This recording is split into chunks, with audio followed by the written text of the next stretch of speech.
And Times Now has been running a relentless campaign pushing for the arrest of VIP rape accused Karan Morwal, who's been evading arrest for over 6 months. This is the 10th day of our campaign. However, both the Madhya Pradesh government and the Congress continue to dodge questions on this Congress MLA's son. Listen in. Sir, Congress विधायक हैं, बेटे पर आरोप लगा है बलात्कार का, लेकिन अभी तक गिरफ्तार ही नहीं हुआ। 6 महीने हो गए। मुझे लगता है कानून व्यवस्था का मामला है, संबंधित लोग उसे देख रहे हैं। सर, आपने 2 दिन का समय भी दिया था इंदौर कांग्रेस विधायक के बेटे को हाजिर होने के लिए। आज से कार्रवाई प्रारंभ कर रहे हैं। सर, क्या कार्रवाई हो सकती है? देखते चलिए आज। अरे मेरा भाषण सुन लिया, वही हमारी फाइट। राजा साहब, मोरवाल वाले मामले में आपका एक वीडियो वायरल हो रहा है जिसमें आरोपी की मदद का बोल रहे हैं।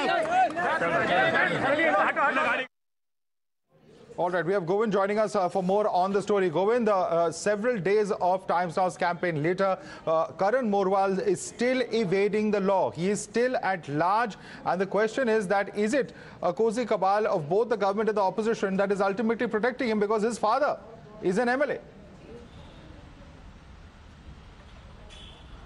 Yeah, absolutely, Madhav. In fact, with cross-fingered, we are hopeful with our campaign, and definitely it will go with whatever we want. That definitely the accused should be behind bars because whatever the crime he has done, he must be the part of this whole inquiry. Why is running absconding? We just putting number of questions, and opposition side, as you know, that the MLA, Congress MLA's son, absconding for 6 months, and we also asking to the opposition why they not pressurizing to MLA or just convincing MLA to present, because it's also maligning the image of party and Congress MLA also. But they are looking completely unanswerable. And when we talk about this whole absconding of rape accused Karan Morwal to the government, and the government people are just saying and making the claim that we are just going with the strict action against this absconding rapist accused.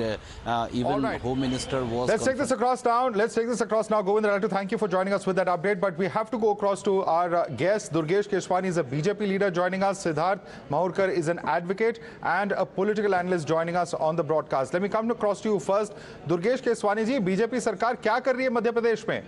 Court के orders हैं, इनकी संपत्ति जब्त करने के लिए, संपत्ति कुर्क करेंगे बोला था नरोत्तम मिश्रा जी ने 6 दिन पहले, लेकिन अब तक कोई कार्रवाई नहीं। उन्होंने तो खुद 48 आवर्स का समय दिया था, लेकिन अभी तक राज्य सरकार और राज्य की पुलिस क्यों नाकाम रही है?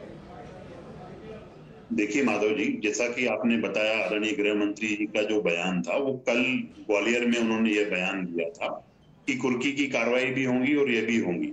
और मैं आपके दर्शकों को निश्चित रूप से ये बताना चाहता हूं कि ये कांग्रेस के विधायक हैं मध्य प्रदेश से, जिनके पुत्र करण मोरवाल जो युवक कांग्रेस अध्यक्ष थे, उज्जैन के जिला युवक कांग्रेस के अध्यक्ष थे। दुर्गेश जी, मैं माफी चाहूंगा इंटरप्ट करने के लिए, लेकिन ये जो बयान है करीब 6 दिन पहले उन्होंने हमें दिया है। हमारे माइक्रोफोन पे ही उन्होंने ये बयान दिया है कि हम 2 दिन के अंदर ये कार्रवाई करेंगे।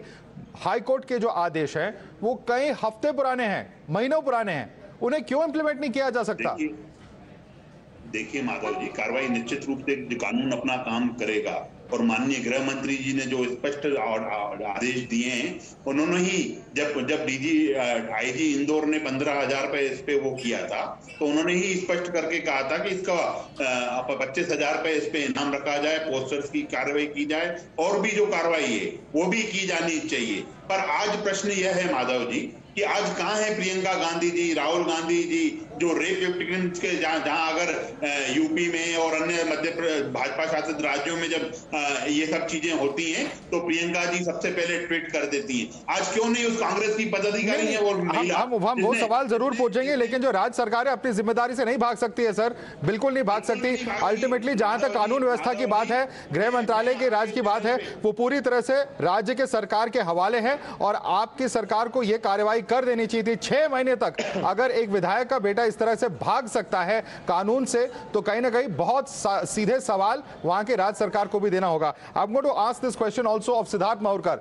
सिद्धार्थ माहुरकर, ये बताइए, आपके जो नेता हैं प्रियंका जी, राहुल जी, कई जगह जहां पर महिलाओं पर अत्याचार होते हैं, जहां जुर्म होते हैं, वहां पे जाके सहानुभूति जताते हैं और बहुत अच्छी बात है, लेकिन यहां पे जब उन्हीं के विधायक के लड़के पर गंभीर आरोप हैं तो हम कोई रिस्पॉन्स नहीं देख रहे हैं। और ये केवल प्रियंका जी या राहुल जी की बात नहीं है। दिग्विजय सिंह से सवाल पूछा गया, उनका कोई जवाब नहीं है। कमलनाथ जी से सवाल पूछा गया, उन्होंने कहा कि जो न्याय प्रणाली है वो अपने आप काम करेगी, लेकिन किसी ने भी स्ट्रॉन्ग वर्ड्स में इसे कंडेम नहीं किया। I'd like to make it clear that I'm not representing Congress party. I'm representing here as an advocate. So this, you please take it on record. Now the second thing is कि अगर मुरली मोरवाल जी का बच्चा गलत कार्रवाई करी है, आपने अपराध दर्ज कराया, तो बिल्कुल गिरफ्तारी होना चाहिए। कांग्रेस पार्टी उन्हें बिल्कुल डिफेंड नहीं कर रही है। But the thing is, this is not the first time in Madhya Pradesh that people are absconding. In past, all the people have been absconding. BJP has been in power in Madhya Pradesh for last 15 years, more than 15 years. The law and order situation in Madhya Pradesh is worst in the country. We are heading towards we are on the way of becoming Bihar and Uttar Pradesh. मेरा ये पूछना है कि अगर सिर्फ इनाम घोषित करके नेशनल इश्यूज को डाइवर्ट करने के लिए, तो ये ऐसा नहीं हो रहा है कि आप मध्य प्रदेश पुलिस की इनकॉम्पिटेंसी है कि एक आरोपी को आप पकड़ नहीं पा रहे हैं। आप ये बता दें कि क्यों ऐसा है कि आप इनाम की राशि बढ़ाए जा रहे हैं परंतु आप आरोपी को गिरफ्तार नहीं कर रहे हैं। I know Murli Morwal ji personally, मुझे मालूम है कि he is the first time MLA। उनका ऐसा क्लाउड नहीं है कि आरोपी मध्य प्रदेश पुलिस का इनकॉम्पिटेंसी ये प्रूव कर रही है। Secondly and more importantly I want to say is कि the discussion should not be focused on one particular person. आप Madhya Pradesh is the rape capital of India. Sir, he is the son. One second. Mr. Mahurkar, let me make one thing very, very clear. This is a person who is the son of an MLA. He is the son of a person who is influential. So we will certainly make an example of him, because the reason he's being protected is that whether it is government or opposition, everybody is dragging their feet in this case. Everybody is dragging their feet. Is there any record that the father is shielding him? Hey, this is the incompetency of the police. Priyanka Gandhi or Rajiv. No. So why don't the Congress leaders come down and openly condemn it? There is an audio tape where Mr. One second. There is an audio tape, Mr. Mahurkar. There is an audio tape that the victim is speaking to a member of parliament of the Congress party, and that member of parliament who is a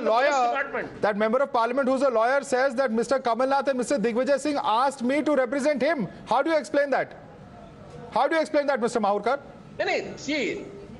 Listen. It is the duty of an advocate. You cannot mix the profession with something else. Two former chief ministers asking him for him to represent a rape accused son of an MLA. If you don't think that's a serious matter, then there's certainly something wrong over here. At the same time, the BJP government in Madhya Pradesh cannot run away from its constitutional responsibility to enforce law and order. Why has no action been taken against this VVIP brat? That's a question that we'll continue to ask right here on Times Now. Slipping into a quick break for now.